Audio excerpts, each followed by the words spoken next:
Hello everyone, I am Sudarshan. I am pursuing BCom final year in KCS Kasinadar College of Arts and Science.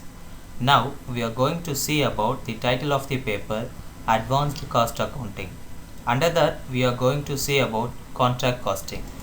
In that heading there are four topics. They are definition, features, profit and loss on contracts, recording of values on contract. First of all, I would like to tell you about the definition of contract costing. CIMA defines contract cost and contract costing as follows. Contract cost is the aggregated cost relative to a single contract designated a cost unit. Contract costing is that form of specific order costing which applies where work is undertaken to customers' special requirements and each order is of long-term duration. Next, we can see some main features of contract costing. Work executed in the premises of contractee and not in factory premises. Most contracts involves longer duration for completion. Expenses chargeable to customers are direct in nature. Each contract undertaken treated as a cost unit. Payments received depends on stage of completion. And then the third main topic is profit or loss on contracts. The profit or loss on contracts may be divided into two types: completed contract and incomplete contracts. Completed contracts. When a contract is completed, the overall profit or loss on the contract is transferred to the profit and loss account fully. Incomplete contracts. When there is loss on an incomplete contract, it is fully transferred to the profit and loss account. When the contract account of an incomplete contract shows profit, it should not be treated as profit earned but only as notional profit. The following are the rules to be followed in relation to profit on incomplete contracts.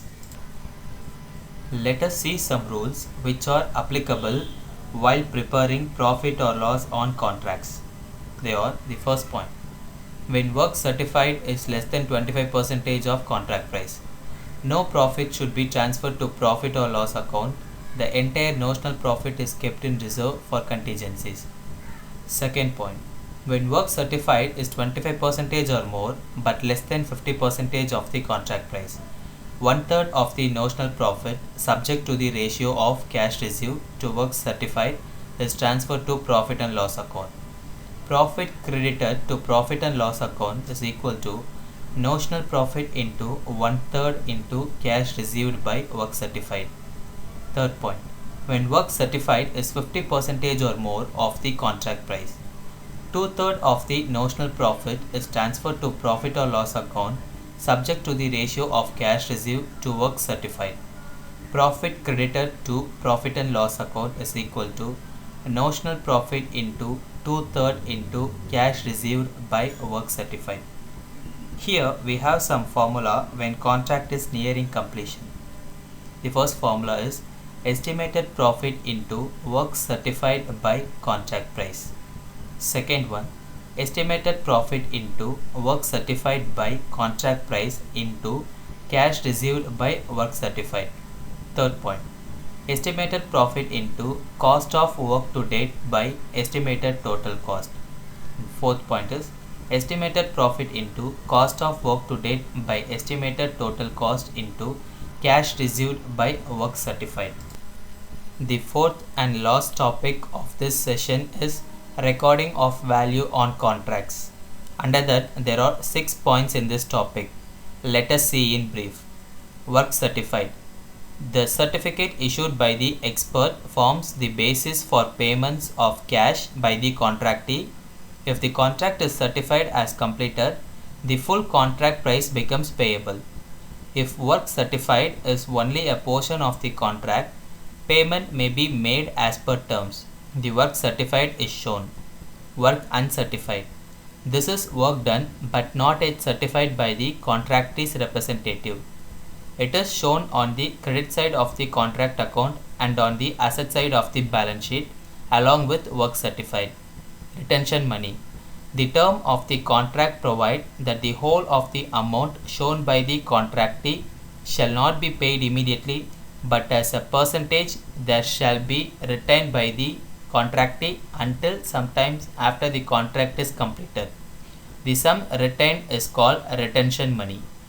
The object of the retention is to place the contractee in a favorable position should faulty work arise or penalties become payable by reason of late completions of the contract. Work in progress. The work in progress includes the value of work certified and the cost of work uncertified. The work in progress is shown on the credit side of the contract account. In the balance sheet, it appears on the asset side. Cash received from the contractee and the profit kept in reserve or subtracted from the work in progress. Escalation clause. It is a clause in the agreement of a contract which provides for revision of contract price to accommodate variation in the cost of materials and labor due to market fluctuations. This clause is generally includes in case of long period contracts. It protects the interest of both the parties from unfavorable changes in the price of materials and labor. Cost plus contract. In case of cost plus contract, the contractee agreed to pay the cost of work done plus a percentage of it toward overhead expenses and profit. Such contracts are undertaken when it is not possible to fix the contract price in advance. These are the topics covered under the contract costing. Thank you for your patience while listening to this video throughout the end. Thank you.